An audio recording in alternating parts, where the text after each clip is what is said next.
వేమన గారి జయంతి రాష్ట్ర పండుగగా ఈరోజు జరుపుకుంటా ఉన్నాం.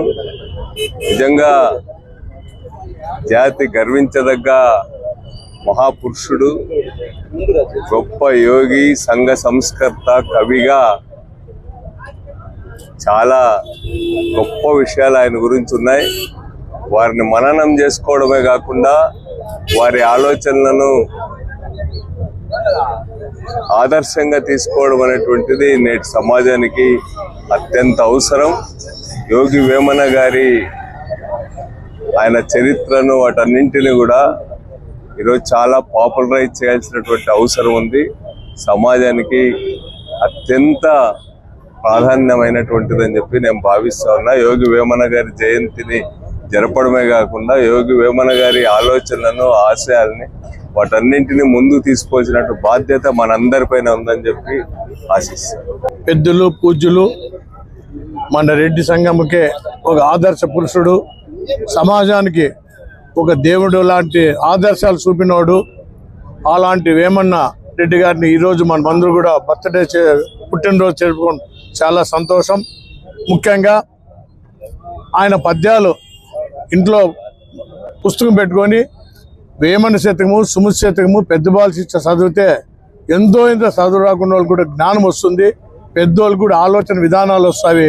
కాబట్టి ఆ పద్యాలు ప్రతి పిల్లోడు, ప్రతి స్కూల్లోన ప్రభుత్వానికి ఈ పద్యాలు తెలియజేయాల పిల్లోళ్ళకి అనే ఆలోచన మనమందరూ కూడా కలెక్ట్ చేసుకొని మాట్లాడుకొని ఒక సంఘటనగా ఈ ప్రభుత్వాలకి తెలియజేస్తారని ఆశిస్తూ, ప్రభుత్వం కూడా ఆలోచన చేయాలనే విన్నంగా మనం ఉన్నాము.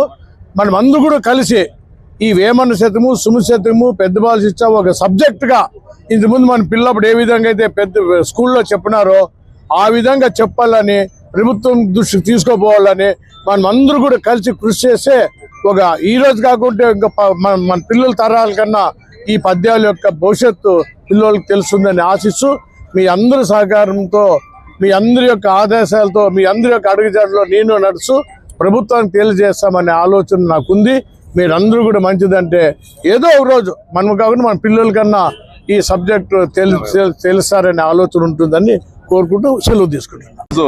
ఈ కార్యక్రమం ఇక్కడ పెట్టడానికి ముఖ్య కారణము యోగి వేమన రెడ్డి సేవా సంఘం అనంతపురం ఆధ్వర్యంలో శ్రీ శ్రీ యోగి వేమన జయంతి కార్యక్రమాన్ని మనం ఇక్కడ జరుపుతున్నాము. యోగి వేమన యొక్క భావజాలాన్ని మనము ప్రతి ఒక్క అందరిలోకి తీసుకువెళ్ళాలి. ఆయన ఏదైతే పండితులకు కాకుండా పామరులకు కూడా అర్థమయ్యేటువంటి రీతిలో తన ఆటవెలిదితో తన పద్యాలను మనకు అందించారు.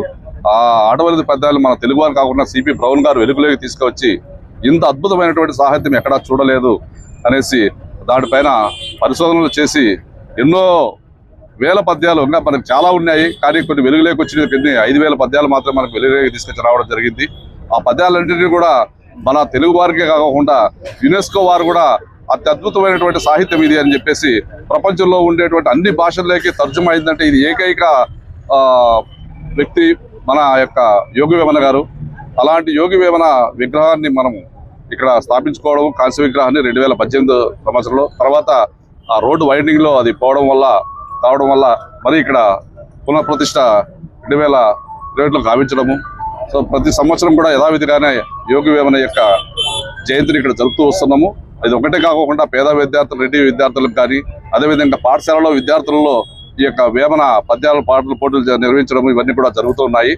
సో విచ్చేసినటువంటి అందరికీ కూడా మరొకసారి కృతజ్ఞతలు తెలియజేస్తున్నాం. యోగి వేమన జయంతి అందాజుగా ఒక 600 సంవత్సరాల పైన అయిపోయింది. ఆయన సమాజంలో కొన్ని వేల పద్యాలు రాసి సమాజాన్ని మేల్కొల్పిన మహా వ్యక్తి. అతనికి కుల మతాల మీద వ్యామోహం లేదు, కానీ సమాజాన్ని ఎలా మేల్కోవాలనే ఉద్దేశంతో ఆనాడే తల్లిదండ్రుల మీద దయ లేనప్పుడు ఎలా అని చెప్పేసి, అదే విధంగా ఈ సమాజంలో చెడు వాళ్ళు వస్తే ఎలా ఉంటుందనే ఉద్దేశంతో ఎన్నో పద్యాలు రాసినాడు మహానుభావుడు. తల్లిదండ్రులు ఏంది దయలేని పుత్రుడు, పుట్టనేమి వాడు గిట్టనేమి, పుట్టలో చెదులు పుట్టదా గిట్టదా విశ్వధార వినురవేమ. అలాగే సమాజాన్ని కూడా కడిగి పారేసిన మహాకవి ఆయన. అల్పబుద్ధి గలవానికి అధికారం ఇచ్చిన దొడ్డవారిని ఎల్లా తొలగొట్టు, చొప్పు తినడు కుక్క చెరుకు తీ పెరుగున విశ్వదాభిరామ వినురవేమ. ఆ విధంగా ఆయన సమాజాన్ని కడిగిన మహాకవి, ప్రపంచ కవి. మరి ఆయన ఒక చిన్న బుక్ చదివినారంటే ప్రపంచ గానం అంతా కూడా వస్తుంది. కాబట్టి ప్రతి ఒక్కరూ ఆయన బుక్ చదివి ఆ జ్ఞానాన్ని సంపాదించుకుంటే మనం ఎక్కడ తిరగాల్సిన అవసరం ఉండదు. ఆయన అన్ని కులాల్ని కూడా గౌరవించిన మహా వ్యక్తి వేమన గారు. మరి వారి జయంతి ప్రతి సంవత్సరం ఇలాగే జరుపుకొని పేదవారికి కానీ ఎవరికైనా కానీ మనమంతా కలిసి సహాయం చేయాలని చెప్పేసి కోరుకుంటున్నాను. వేమన యోగి విశ్వకవి, విప్లవ కవి, ఆనాటి దురాచారాల పైన దుమ్మాడిన కవి. మాది నల్లజెరువు. మేము ఇతని తిరణాలు జరుపుకుంటాం. అందుకోసమే ప్రతి ఏటా ఈయన తిరణాలు ఖచ్చితంగా పోతాం, సాంప్రదాయబద్ధంగా జరుపుకుంటాం. తర్వాత స్వతంత్రం వచ్చిన 78 సంవత్సరాల తర్వాత మొట్టమొదట ఆ రోజు బ్రౌన్ ఏ విధంగా గుర్తించినాడో జగన్మోహన్ రెడ్డి గుర్తించి ఆయన జయంతిని అధికారికంగా ప్రకటించినాడు. ఆయన కృతజ్ఞతలు తెలియజేయాలి మనం అందరం కూడా జగన్మోహన్ రెడ్డికి. కాబట్టి దాన్ని సాంప్రదాయంగా ఈ రోజు కూడా రాష్ట్ర వ్యాప్తంగా ఈ పండుగ జరుపుకుంటున్నారు. అందుకోసమే వేమన్ అనేవారు ఒక వ్యక్తికి సంబంధించినటువంటి వ్యక్తి కాదు, ఒక కులానికి సంబంధించినటువంటి వాడు కాదు. విశ్వకవి, ప్రపంచానికే కవి అతను, అందరి వాడు. కాబట్టి అతని యొక్క జయంతి సందర్భంగా నేను ప్రగాఢంగా అతనికి నివాళులర్పిస్తూ ఆయన అడుగుజాడల్లో ప్రజలందరూ నడచాలని కోరుకుంటూ తెలియజేస్తాను. వేమన జయంతి శుభాకాంక్షలు తెలియజేసుకుంటూ అందరికీ ఈరోజు మా యోగి వేమన విశ్వకవి, ప్రజాకవి. తను రాసినటువంటి వేమన పద్యాలు పండితులకు పామరులకు కూడా అర్థమయ్యే విధంగా రాసిన ఒక జీవిత పరమార్థాన్ని తెలుసుకునే విధంగా పద్యాల ద్వారా తెలియజేశాడు. ఉప్పు కప్పూరంబు ఒక్క పోలిక నుండు, చూడ చూడ రుచులు జాడవేరు, పురుషులందు పుణ్య పురుషులు వేరయ్యా అని చెప్పేసి అన్నాడు విశ్వదాభిరామ వినురవేమ. ఉప్పు కర్పూరం రెండు తెల్లగానే ఉన్నప్పటికీ కానీ వాటి రుచులు వేరు.